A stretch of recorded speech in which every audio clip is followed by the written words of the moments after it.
जो व्यक्ति बुद्धिमान होते हैं वो अपने जीवन में कभी भी इतिहास रचने की बात नहीं सोचते हैं। वो तो सिर्फ इतिहास पढ़ते हैं।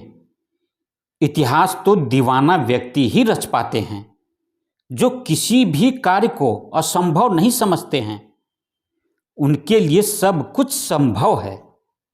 जबकि संसार में ज़्यादातर बुद्धिमान लोग ऐसे होते हैं जो कहते हैं कि यह तो असंभव है, वह तो कभी भी सफल नहीं हो सकता है, वो तो ऐसा बिल्कुल नहीं कर पाएगा।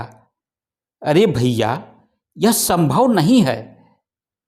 परंतु हमेशा याद रखें, ऐसे बुद्धिमान लोगों की बात हमारे दिमाग में घर कर जाती है और हम नकारात्मक भाव के शिकार हो जाते हैं।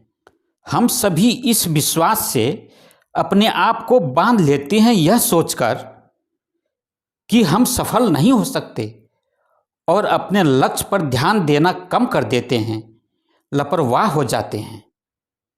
मैं तो कहता हूं कि आप अपने सामर्थ्य पर अटूट विश्वास कीजिए, क्योंकि मनुष्य ईश्वर के द्वारा बनाया गया एक अद्भुत रचना है जिसके लिए सब कुछ संभव है।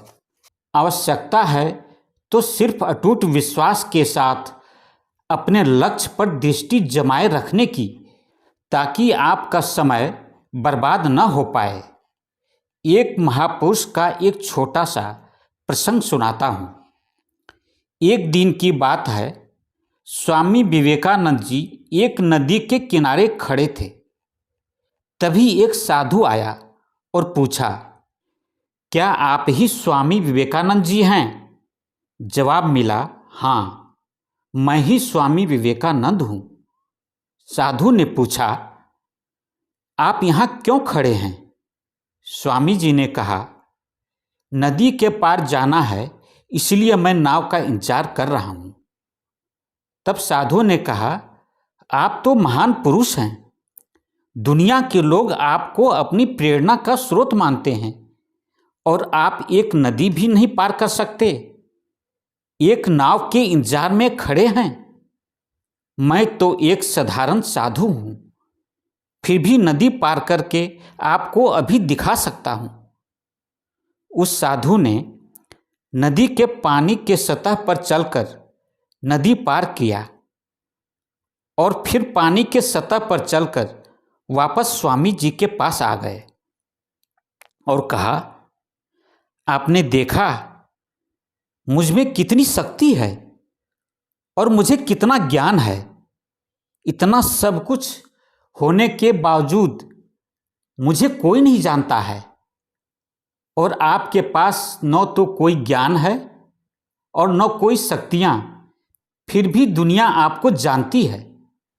स्वामी जी मुस्कुराए और उस साधु से पूछे, आपको यह विद्या सीखने में कितना समय लगा? साधु ने बताया, पूरे 15 वर्ष लग गए। इतने में ही स्वामी जी की नाव आ गई। साधु को लेकर नाव में बैठ गए। नदी पार करने के बाद स्वामी जी अपना और साधु का 50-50 पैसे के हिसाब से 1 रुपया अपने जेब से निकालकर नाविक को दे दिए। तब स्वामी जी ने साधु से कहा, जो काम आप 50 पैसे में कर सकते थे, उसके लिए आप जिंदगी के 15 वर्ष बर्बाद कर दिए। यदि यही 15 वर्ष आप समाज की भलाई में लगाए होते तो आज आपको भी पूरी दुनिया जानती। मैंने यही किया है, इसलिए मुझे पूरी दुनिया जानती है। फिर स्वामी जी ने साधु से कहा, आपके तरह बहुत सारे ऐसे लोग हैं जो ऐसी चीज़ों में दिन रात महीने वर्ष गंवा देते हैं जिसका उनके जिंदगी में कोई मतलब नहीं निकलता है। इसलिए अपने समय को ऐसे जगह लगाएं जहां पर कुछ रिजल्ट मिले, क्योंकि समय से बढ़कर इस संसार में कोई चीज़ नहीं है जो व्यक्ति अपने भविष्य और समय पर एक टक दृष्टि गड़ाए रहता है, उसके लिए जीवन में सब कुछ संभव है। आज बस इतना ही। यह मेरी एक छोटी सी कोशिश है कि आत्मशोध के माध्यम से यदि आपके जीवन में बदलाव आ जाए तो मैं अपने आप को धन्य समझूंगा।